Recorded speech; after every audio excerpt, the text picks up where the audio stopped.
జనములు వణుకును. ఆయన కెరూబుల మీద ఆశ్చర్యన్నాడు. భూమి కదులును.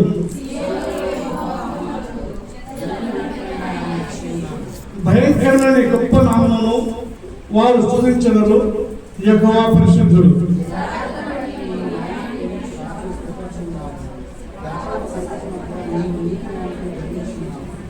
మన దేవుడిని యెహోవాను గణపరచుడి. ఆయన పాదపీఠం ఎదుట సాగిలపడుడి. ఆయన పరిశుద్ధుడు.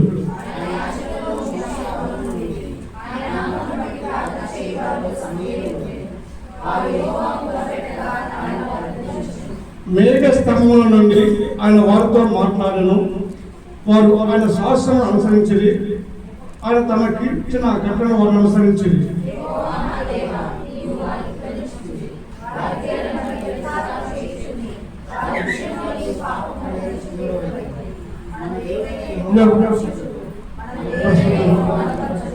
కనపడి ఆయన ప్రస్తుత ప్రభుత్వం సాయపడి దేవుని వారిని దీవించారు.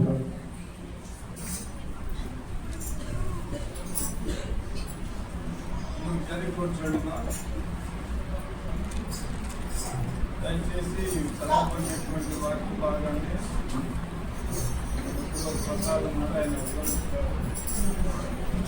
దయచేసి అందరూ ప్రార్థన పూర్వకంగా ఉన్నారు.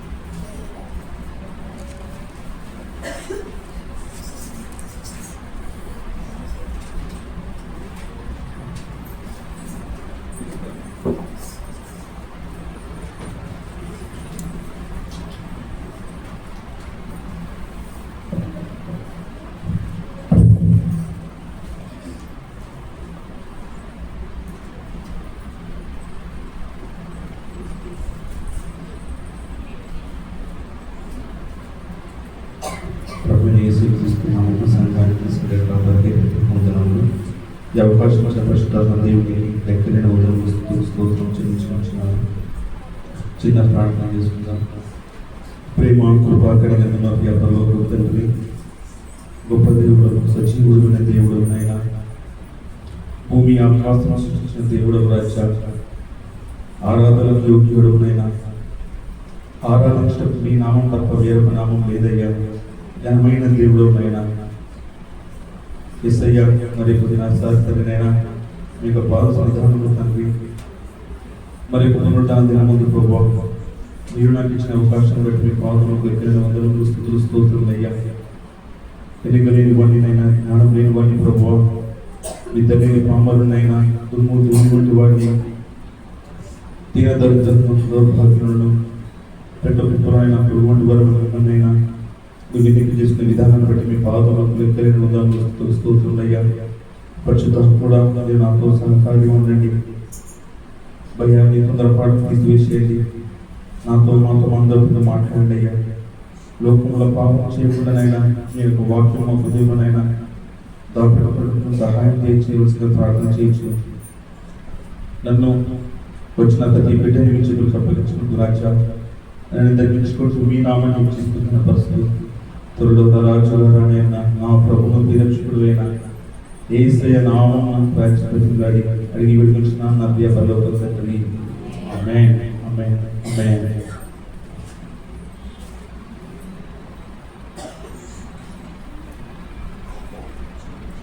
ఒక చిన్న పాట పాడుతున్నానండి.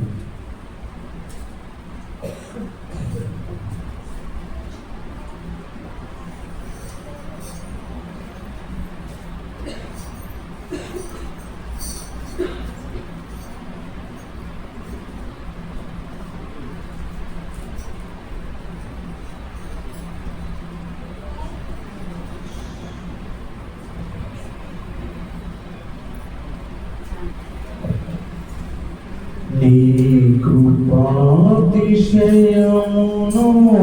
నిత్యము, నీ కృపాతిశయమును అనునిత్యము నే కీర్తించెదా తరతరములకు, నీ విశ్వాస్యతను నే ప్రచురింతును. నే కీర్తించెదా తరతరములకు, నీ విశ్వాసత నే ప్రచురింతును నీ కృపా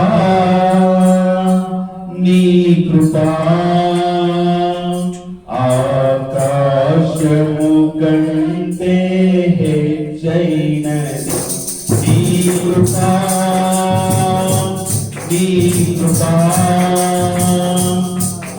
ఆకాశము కంటే హెచ్చైనది ఇంకా ప్రతికి ఉన్నామంటే కేవలము నీ కృపా ఇంకా కేవలము ఉన్నామంటే కేవలము నీ కృపా ఇంకా ప్రతికి ఉన్నామంటే కేవలము నీ కృపా ఇంకా కేవలం ఉన్నామంటే నీ కృపా ఈ మంచితనము లేకున్నాను ఈ మంచితనము లేకున్నాను నన్ను కొనసాగించినది నీ కృపా పెంచుతున్నది నీ కృపా నీ కృపా నీ కృపా ఆకాశము కంటే హెచ్చైనది నీ కృపా నీ కృపా ఆకాశము కంటే హెచ్చైనది మౌనిగా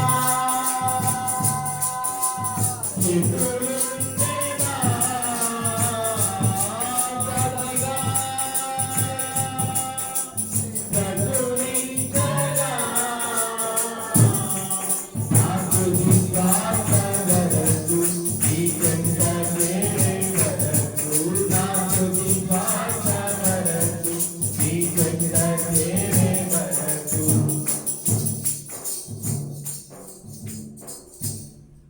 హల్లెలూయా కీర్తన 99 వచ్చిన మొదటి వచనం యెహోవా రాజ్యం చేయుచున్నాడు జనములు వణుకును ఆయన కెరూబుల మీద ఆసనడి ఉన్నాడు భూమి కదులును నేను ఇప్పుడు ఇది 3వ వారం అనుకుంటా దేవుడు నాకు ఇచ్చిన అవకాశం ప్రతిసారి దేవుడు నాకు ఈ వచనము ఇస్తూనే ఉన్నాడు అలాగే 97వ వచనంలో కూడా చూడండి 97వ మొదటి వచనంలో కూడా యెహోవా రాజ్యం చేయుచున్నాడు భూలోకం ఆనందించును గాక దీపములన్నీ సంతోషించును గాక అలాగే 93వ అధ్యాయము మొదటి వచనంలో యెహోవా రాజ్యం చేయుచున్నాడు ప్రభావమును ఆయన వస్త్రంగా ధరించున్నాడు యెహోవా బలము ధరించి బలముతో నడుము కట్టుబడి ఉన్నాడు కదలకున్నట్లు భూలోకము స్థిరపరచబడి ఉన్నది ఇంకా భూలోకం గురించి అనేక వచనాలు ఉన్నాయి అయితే యెహోవా రాజ్యం చేయుచున్నాడు యెహోవా రాజ్యం చేయుచున్నాడు అనే వచనంకి ఆయన ఒక రోజు రాజ్యం చేస్తాడు అని ఈ వాక్యం ద్వారా మనం తెలుసుకోబోతున్నాం ఈ లోకంలో రాజ్యాలన్నీ ఒక రోజు కూలబడతాయి యేసయ్య మాత్రమే ఒకసారి మనకి రాజ్యం చేస్తాడు ఆ రోజు మనందరం కళ్ళారా చూస్తాం ఈ వాక్యము ఆ యొక్క వచనానికి నిదర్శనంగా ఉంది యెహోవా రాజ్యము చేయుచున్నాడు జనములు వణుకును అంటే ఆ రోజు ఆయన రాజ్యం చేసినప్పుడు నీతి న్యాయములతో కూడిన రాజ్యము భయభక్తులతో కూడిన రాజ్యము అలాగే శాంతి సమాధానములు నెమ్మది కలిగిన రాజ్యము యేసయ్య మాత్రమే చెయ్య సమర్థుడు మరి ఎవ్వరు కూడా అలాంటి రాజ్యము చేయలేరు యెహోవా రాజ్యం చేసే దినాలు మన ముందు ఉన్నాయి కాబట్టి ఒక రోజు ఆయన రాజ్యము చేస్తాడు జనములన్నీ వణుకును ఈ లోక దేవతలన్నీ ఆయన యొక్క పాదాల ఎదుట గడగడలాడతాయని ఇంత ముందు కూడా ఒకసారి నేను చెప్పిన జనులందరూ కూడా వణుకుతారు ఆయన నమ్మని ప్రజలందరూ ఆయనను అసహ్యించుకునే జనులు ఆయన యొక్క నామకార్థంగా ఉన్న జనులు ఆయన ఎదుట నుంచి వినియోగించిన జీవితం జీవించిన జనులు, నామకార్థంగా బతికిన జనులు, ఆయన నమ్మని వారు, ఆయన అంటే పడని వారు, ఆయన హేళన చేసేవారు, యేసు ప్రభు అంటే పడని వారు, శిలువలో 3 మేకుల మధ్య ఆయనని రక్షించుకోలేని వాడు, ఏమి రాజ్యం చేస్తాడన్నవాడు, వీళ్ళందరూ కూడా ఒక రోజు వస్తుంది. ఆ రోజు వీళ్ళందరూ ఏమవుతారు? వణుకుతారు. యెహోవా రాజ్యం చేసే రోజు ఒక రోజు వస్తుంది. అప్పుడు వీళ్ళందరూ వణుకుతారు. నిజమైన దేవుడు ఈయననేనా అని వాళ్ళు తెలుసుకుంటారు. సియోనులో యెహోవా మహోన్నతుడు,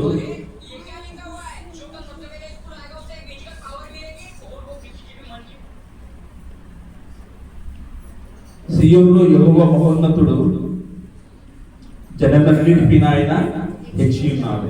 ఈ సియోను అనే వచనము ఎక్కువగా మన హోసన్నవల చర్చి యొక్క పాటలలో కంపల్సరీ సియోను అనే వచనము కంపల్సరీ ఉంటుంది. ఈ యొక్క సియోను అనే వచనానికి మరి మనమందరం యేసయ్య దగ్గర చేరుకున్నప్పుడు ఈ సియోనులో వివాహం కాకుండా దేవుని కొరకే ఏర్పాటు చేయబడిన వారందరూ, అంటే వాళ్ళ జీవితాలను భార్య పిల్లలు కాకుండా, లోకం దేనిని ఆశించకుండా, దేవుడు మాత్రమే మాకు చాలు అని ఎవరైతే ఈ లోకంలో దేవుని కోసము వివాహాలు చేసుకోకుండా, లోకంలో దేనిని ఆశించకుండా దేవుని కోసం బ్రతుకుతారో వీళ్ళందరూ సియోనులో దేవుని కీర్తిస్తారని బైబిల్ యొక్క గ్రంథంలో ఉంది. ఈ హోసన్నవల చర్చి యొక్క పాటలలో కంపల్సరీ యొక్క వచనము ఉంటుంది, సియోను అని. మన పాటలలో కూడా చాలా సార్లు చూస్తాం సియోను అనే వచనం.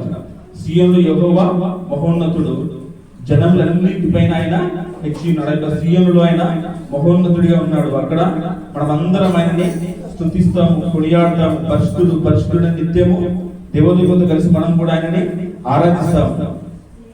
భయంకరమైన నీ గొప్ప నామమును వారు స్తుతించెదరు. భయంకరమైన నీ గొప్ప నామమును వారు స్తుతించెదరు.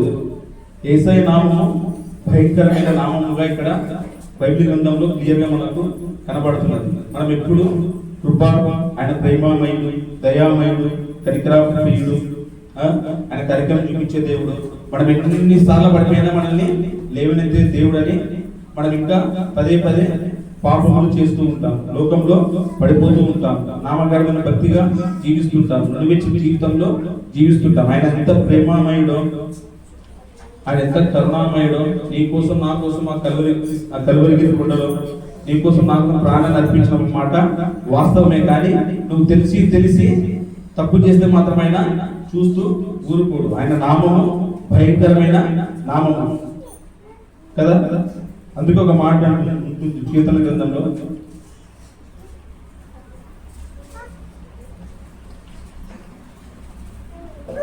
ఎన్నిసార్లు దేవుడు చెప్పినా కూడా మానకవాడు హఠాత్తుగా మరణం వస్తుందంటున్నాడు. ఎన్నిసార్లు దేవుని పిలిచినా కూడా, ఎన్నిసార్లు దేవుడు ప్రేమించినా కూడా, ఎన్నిసార్లు దేవుడు అతన్ని రక్షించినా కూడా అతడు దేవుణ్ణి హేళన చేసినట్లయితే, దేవుని అవమానపరిచినట్లయితే, దేవుణ్ణి నిర్లక్ష్య జీవితంలో దేవుణ్ణి పక్కన పెట్టినట్టయితే అతను ఏమవుతాడు? హఠాత్తుగా మరణిస్తాడు కదా. ఆయన నామము భయంకరమైన నామం. ఎంత ప్రేమమయుడో ఆయన, అంత రోషం కలిగిన దేవుడు. మోషతో అంటాడు కదా, నేను రోషం కలిగిన దేవుడను అని. ఎంత ప్రేమమయుడు, ఎంత కరుణామయుడు, అంత ఆయన రోషం కలిగిన దేవుడు కూడా. ఆయన నామము భయంకరమైన నామము. కాబట్టి ఆయన యొక్క నామాన్ని మనము అవమానపరచవద్దు. ఆ యొక్క నామాన్ని మనము నిర్లక్ష్యము చేయొద్దు. ఆ యొక్క నామాన్ని మనము హేళన చేయొద్దు. ఆ యొక్క నామాన్ని మనము స్తుతించాలి.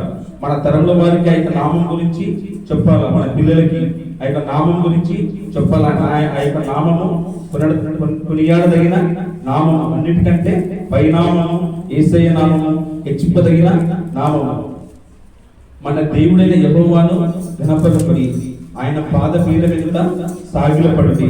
ఆయన పరిశుద్ధుడు, ఆయన పరిశుద్ధుడైన దేవుడు. మన యెహోవా దేవుడు ఘనుడు. ఆయన ఆరాధించుటకు యోగ్యుడు.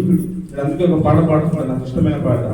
ఆరాధించుటకు ఆయన నామం తప్ప వేరొక నామము లేదు, ఇంకా ఈ లోకంలో వేరొక నామము లేదు.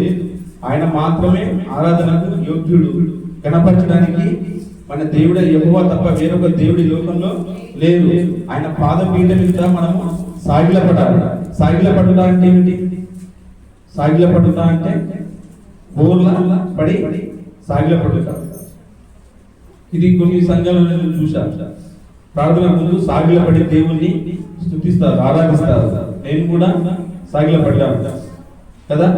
సాగిలపడి మనం సాగిలపడడానికి మోకరిస్తాము. కొన్ని సంఘాలలో ఇప్పుడు కూడా సాగిలపడతారు. రాగానే సాగిలపడి దేవునికి నమస్కారం చేసి వారు ప్రార్థన ముందుకు సాగిస్తారు. ఆయన పరిశుద్ధుడు. పరిశుద్ధుడు అంటే పాపము లేని దేవుడు. పాపము లేని దేవుడు. మన దేవుడి మాత్రమే పాపం లేదండి. ఆయన 100% దేవుడు ఎలాగో 100% మనుషునిగా కూడా జీవించాడు. మనలాంటి రక్త మాంసములతో ఆయన జీవించినాడు, కానీ ఏ రోజు కూడా ఆయన పాపము ఆయన దరిదాపులకి వెళ్ళలేదు. నాలో పాపం ఉన్నదని మీలో ఎవడైనా రుజువు చేయగలడా అని సవాలు కోసిన దేవుడు మన దేవుడు తప్ప వేరొక దేవుడు దేవుడు. ఆయన పరిశుద్ధుడైన దేవుడు. నేను పరిశుద్ధుడు కనుక మీరును పరిశుద్ధులై ఉండండి అని ఆయన సెలవించాడు. కాబట్టి మనము మన మన యొక్క ఆత్మీయ జీవితంలో పరిశుద్ధంగా జీవిస్తున్నామా లేదా గుర్తుంచుకోవాలి. ఈ పరిశుద్ధత అనే మాట మనం చాలా సింపుల్ గా తీసుకుంటాం.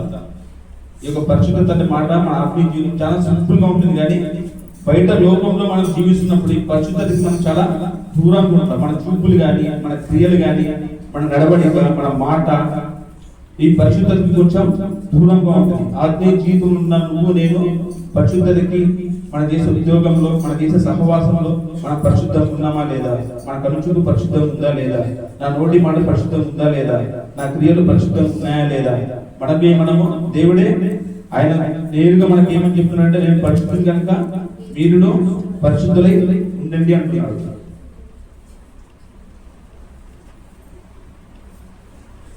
ఆయన యాజకులలో మోషే అహరోను ఉండేది. ఆయన నామం బట్టి ప్రార్థన చేయ వారిలో సమూయేలు ఉండేను. వారి యెహోవాకు మొరపెట్టగా ఆయన వారి ఉత్తరం ఇచ్చాడు. మేఘ స్తంభంలో నుండి ఆయన వారితో మాట్లాడారు. వారు ఆయన శాసనం అనుసరించి ఆయన తమకిచ్చిన కట్టడలను వారు అనుసరించరి. మేఘ స్తంభం నుండి ఆయన వారితో మాట్లాడారు. ఎవరితో మాట్లాడాడు? మేఘ స్తంభంలో నుంచి ఇశ్రాయేలు ప్రజలతో దేవుడు మాట్లాడాడు. వారికి మన్నాను వినిపించి వారు సనుకున్న వారిని ఆయన నడిపించాడు. పగలు ఎండ దెబ్బ తగలేదు, రాత్రి ఎండ దెబ్బ కూడా తగలేదు. అలాగే ఇంకా మేఘస్తంభం నుండి ఎవరితో మాట్లాడారు దేవుడు అని చూస్తే అబ్రహాంతో కూడా మాట్లాడాడు దేవుడు, మోషేతో కూడా మాట్లాడాడు కదా. యెహోవా మా దేవా, నీవు వారి ఉత్తరం ఇచ్చితివి. వారి క్రియలను బట్టి ప్రతికారం చేసుకునే వారి విషయంలో నీవు పాపమును పరిహరించు దేవుడవైతివి. మన దేవుడైన యెహోవా పరిశుద్ధుడు. మన దేవుడైన యెహోవాను ఘనపరచుడి. ఆయన పరిశుద్ధ పర్వతం మీద సాగిలపడుడి. దేవుడు చిన్న వాక్యం దీవించుగాక.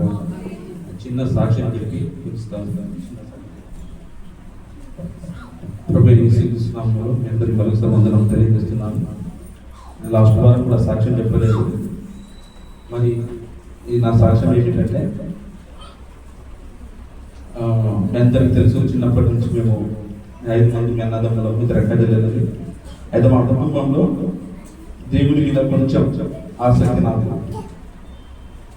అన్నదమ్ములందరూ బిజీ ఉన్నప్పటికీ, నాకు కూడా చదువు లేనప్పటికీ, బలహీనమైనప్పటికీ, నాకు దైవిక కార్యక్రమాలన్నా ఆయనలో కొంచెం ఉల్లాసించాలన్నా, ఉత్సాహించాలన్నా, అంటే ఇలా సాంగ్స్ పెట్టుకోవడం, పాటలు పెట్టుకోవడం, పాటలు పాడడం అంటే నాకు చాలా ఇష్టం.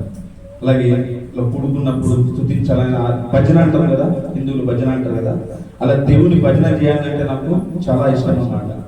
ఆ విషయంలో నేను భజన చేసే విషయంలో నేను ఎంతసేపు ఎన్ని పాటలైనా పాడేటప్పుడు కానీ, ఆయన స్థుతించినప్పుడు ఆరాధించినప్పుడు దేవునితో సంతోషిస్తాను చాలా ఆత్మలో. అయితే మా కుటుంబం నాకు ఆసక్తి ఉంది దేవుని మీద. అది నేను బయటకు చెప్పుకోవాల్సిన అవసరం లేదు. అది నా ఆత్మకు నా దేవునికి మధ్య సంబంధం కాబట్టి నేను నా వ్యక్తిగత జీవితంలో నేను దేవుళ్ళు చాలా సంతోషిస్తా, ఆరాధిస్తా. అయితే నా యొక్క జీవితంలో దేవుడు సాతానుడు అనేకమైన శోధనలు తెచ్చినప్పటికీ పెళ్లి కానప్పుడు పెళ్ళి అయిన తర్వాత పెళ్ళయి 10 సంవత్సరాలు దాటిపోయింది. మొన్న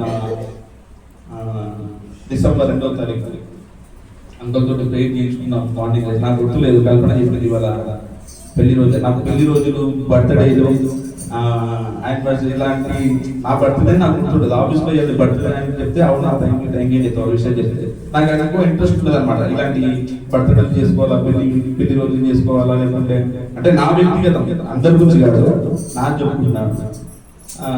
అంటే అవునా మా వదిన అది ఇలాంటి పెళ్లి రోజు హ్యాపీ మ్యారేజ్ అంటే అవునా వదిన థ్యాంక్ యూ.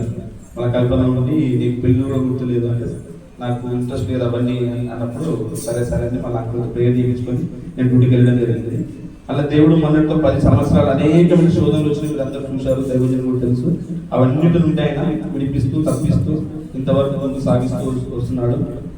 మా యొక్క కుటుంబ విషయంలో, అన్నదమ్ముల విషయంలో, సంఘ విషయాల్లో ఆయన చొరవ చూపించుకుంటూ నడిపిస్తూ వస్తున్నాడు. అయితే నాకు ఒక చిన్న ఆశ ఉండేది, ఏంటంటే దేవుని సేవ చేయాలని ఆశ ఉండేది. ఆశ ఉన్నప్పుడు మనకే మనం సేవ చేయాలనుకున్నాను నేను ఎవరైనా చెప్పాను అనుకోండి, మీరు ఏమనుకుంటున్నప్పుడు ఏమనుకుంటారు? వీడికి పని శాతగాక, లేకుంటే కష్టం చేయడం శాతగాక, లేకుంటే ఒళ్ళు వచ్చేది శాతగాక సేవ చేయాలనుకుంటున్నాడు అని అనుకుంటారా లేదా? నిజంగా చెప్పండి. ఇప్పుడు నేను సేవ చేయాలి, సండే నుంచి సేవ చేస్తాను, సేవకి వెళ్తాను, ఎంత ప్రార్థన చేయాలని అనుకోండి, మీరు ఏమనుకుంటారు? ఇది సంసార భారం ఎక్కువైపోయి సేవ చేయలేదు, ఇంకా సేవలోకి వెళ్తున్నాడు. అయితే నేను ఏమనుకున్నానంటే ఒకటే అనుకున్నాను, నేను సేవ చేయాలంటే దేవుడితో ఒకటే మాట్లాడుకున్నాను, ఎస్ అయ్యా నేను సేవ చేయాలంటే 100 మందిలో నా పేరు పెట్టి పిలవాలి. 100 మంది కూర్చున్నప్పుడు పలానా ప్రసాద్ నువ్వు దేవునికి కావాలి అంటే అప్పుడు నీ సేవ చేస్తా, అంతవరకు నేను కొనసాగుతా తప్పితే నీ సేవ నేను చేయను అని చెప్పాను అని ప్రార్థన చేసుకుంటావాడిని. నేను శామన్న వివాహం కాకముందు సునీతక్క వాళ్ళతోటి చాలా పరిచయాలలో, మీటింగ్స్లలో, అప్పుడు మీటింగ్ చాలా అవుతుండే, అక్కడ డబ్బులు పరచడము, కుర్చీలు వేయడము అలా చేసేవాడు. అప్పుడు యాప్రాల్లో ఒక మీటింగ్ జరిగింది. అప్పుడు జడ్సన్ బ్రదర్ వచ్చాడు, ప్రీతా జడ్సన్, మళ్ళా జడ్సన్ బ్రదర్ అని ఉండేవాడు తమిళనాడులో. ఆ బ్రదర్ అక్కడ మీటింగ్ పెట్టాడు. ఆ బ్రదర్తో పాటు ఇంకొక బ్రదర్ వచ్చాడు, ఆయన పేరు నాకు గుర్తులేదు, అతను కూడా వచ్చాడు. వాక్యం చెప్తుంటాడు టీవీలో. ఆ బ్రదర్ పేరు, అతను కూడా తమిళనాడు ఉంటాడు.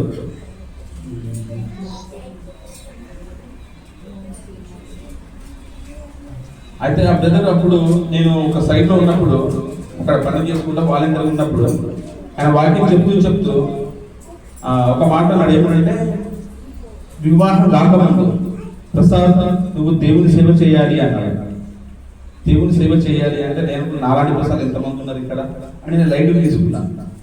నువ్వు దేవుని సేవ చేయాలి, దేవుని సేవ పిలుపు సేవ చేయాలన్నప్పుడు యాప్ల గ్రౌండ్, వాటి వెనకాల గ్రౌండ్ చాలా మంది వచ్చింది అప్పుడు.